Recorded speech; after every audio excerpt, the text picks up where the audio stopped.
Перад тым, як сысці на летнія вакацыі даўжынёй у месяц, Беларусьбанк вышэйшая ліга прапануе заўзятарам тур, насычаны цікавымі двубоямі.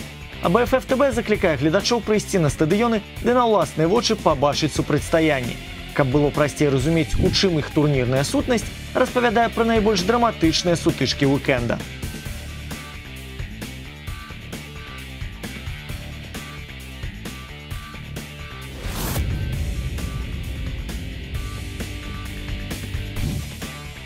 Тыдзень таму падначалены Ігора Кавалевіча перажылі знявагу ў Віцебску, саступіўшы 1-5. То была самая буйная параза гародні ў першынстве, якая, дарэчы, выкінула клуб з топавай пяцёркі спаборніцтва. Каб вярнуцца ў пул прэтэндэнтаў на кантынентальныя пуцёўкі, жоўта-зялёным трэба біць суседзяў па табліцы. Слуцк, дарэчы, у папярэднім туры таксама аступіўся. Хай сабе мінімальна, аднак цукровыя падаравалі аўтсайдеру з Гомеля толькі трэцюю перамогу ў чэмпіянаце. Таму крыўда жыве і ў сэрцах дзецюкоў Віталя Паўлава. Чые раны загоняцца хутчэй, даведаемся ў пятніцу на стадыёне, дзе Нёман у 2018-м саступаў толькі медалістам мінулага першынства. У першым коле наймацнейшага бакі так і не выявілі, нічыя 1-1. Пры гэтым 5 апошніх сустрэч з удзелам Слуцка скончыліся з лікам 1-0. Імаверна, што і ў пятніцу розніца між пераможцам ды няўдачнікам апынецца мінімальнай.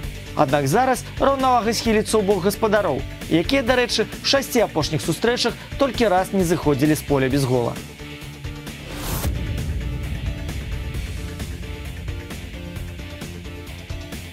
Суседзі па рэгіёне знаходзяцца побач у турнірнай табліцы. Гомель 12, Днепр 15, а між імі ўсяго толькі 2 бала розніцы. Было яшчэ менш, аднак у папярэднім туры бела-зялёныя нечакана перамаглі Слуцк. Ці то змена тактычнага малюнка дапамагла, ці то неданастрой супернікаў, хто яго ведае. Аднак ёсць у актыве 3-я перамога і чарговая гульня на 0. Днепр жа насуха правёў толькі 4 двубоі, прычым у гасцёх гэта атрымалася зрабіць толькі з Нёмана. Ды ўвогуле Магілёў сядзіць без перамог ажно з пачатку красавіка. І нават пасля звальнення галоўнага трэнера не можа вярнуцца да жыцця.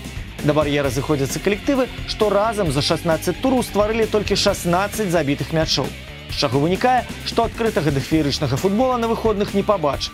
Тым не менш, калі ўзгадаць, як упарта каманды біліся ў Магілёве ў першым коле, ды зразумець, што той лік 1-0 на карысць Дняпра не перадаваў усё напружанне сустрэчы, то ад новага спаткання антаганістаў чакаеш трылера.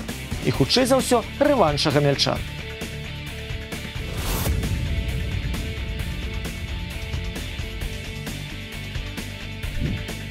У мінулым туры цукровыя атрымалі другую перамогу ў першынстве. Прычым скарылі Днепр у гасцёх без асноўнага галеадора Дубаіча і галоўнага трэнера Яромкі. Як пойдзе надалей, сказаць складана.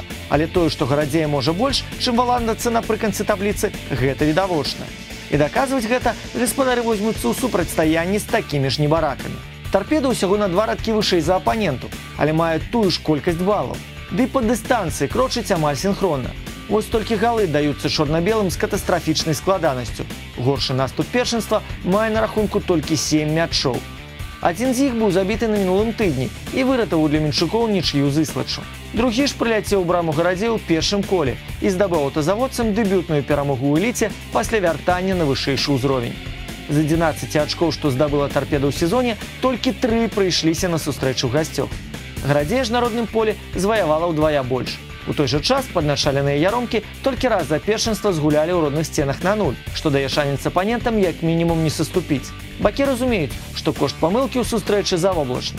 А таму чакаем асцярожнасці, цярплівасці ды пільнага стаўлення да стандарту.